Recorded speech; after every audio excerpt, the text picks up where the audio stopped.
Captured Russian soldiers are unhappy with the North Korean military who are participating in the Russian war against Ukraine. This is reported by RBC-Ukraine, citing sources in the defense forces. Thus, the prisoners told about the bold and reckless behavior of the Koreans. One of them noted that the DPRK soldiers are kept and trained separately from the Russian ones, and that the DPRK soldiers have little theory but a lot of practice, although the North Koreans have the same dugouts but located separately.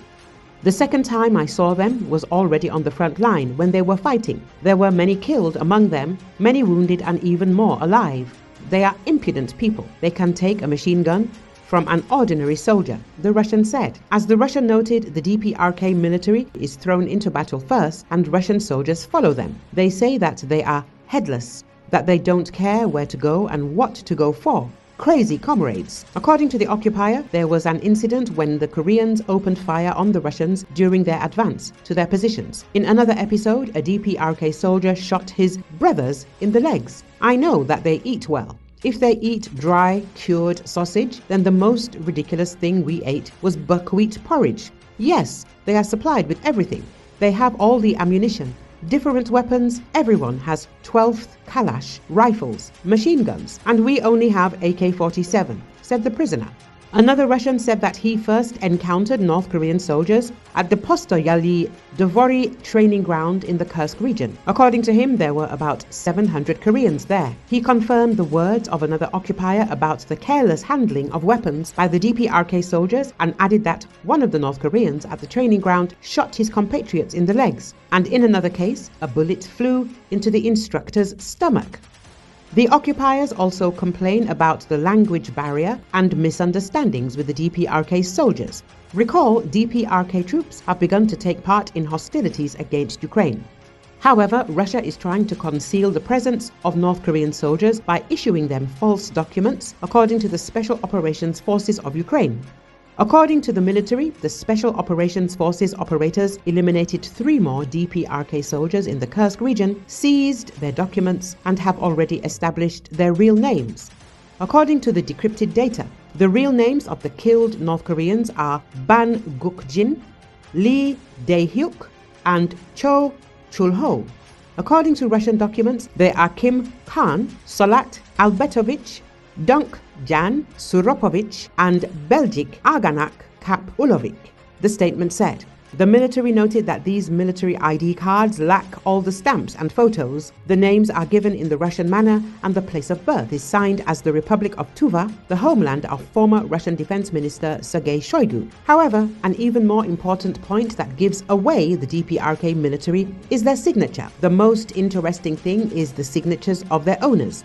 They are made in Korean, which indicates the real origin of these soldiers, the military wrote. The SOF added that this case once again confirms that Russia is resorting to any methods to hide its losses on the battlefield, as well as to conceal the presence of foreign troops.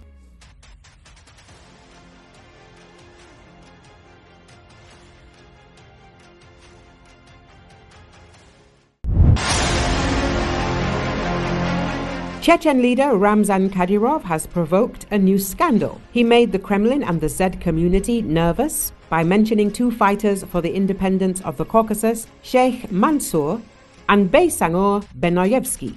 Dialogue media outlet looked into the details. Recently, Kadyrov published a post on his official Telegram channel in which he promised to pay 500,000 rubles to families who name their newborns in honor of the Chechen heroes Mansour and Benoyevsky. A huge scandal erupted on Z channels about this, since both of these figures were famous for their fight for the independence of the Caucasus from Moscow.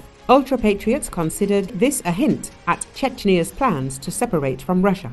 Apparently, the post also caused alarm in the Kremlin. Sheikh Mansour and Baysangour Benoyevsky are 2 iconic figures in the history of the Caucasus who left a deep mark on the struggle of the Highlanders for their independence from the Russian Empire.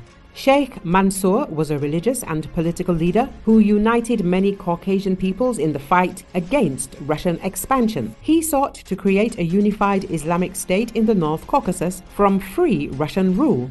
Sheikh Mansour's rebellion was the first major anti-colonialist movement in the Caucasus. As for Beisangor Benoyevsky, he was one of the most outstanding deputies of Imam Shamil, the leader of the Caucasian War. He was a talented commander, fought for the independence of the Caucasus from the Russian Empire. He participated in many battles and proved himself to be a skilled strategist.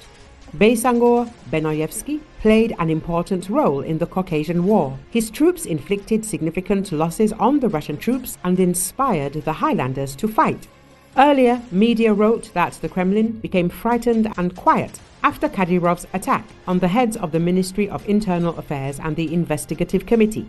The motive for Kadyrov's attacks on the key security officials of dictator Putin, whom he appointed to these positions more than 10 years ago, was the high-profile case brought against the Chechen boy Muslim Murdiev. The latter, as is known, is accused of violating public order as well as group violence against citizens carried out by prior agreement. It is also known that the young Chechen recently turned to Kadyrov for protection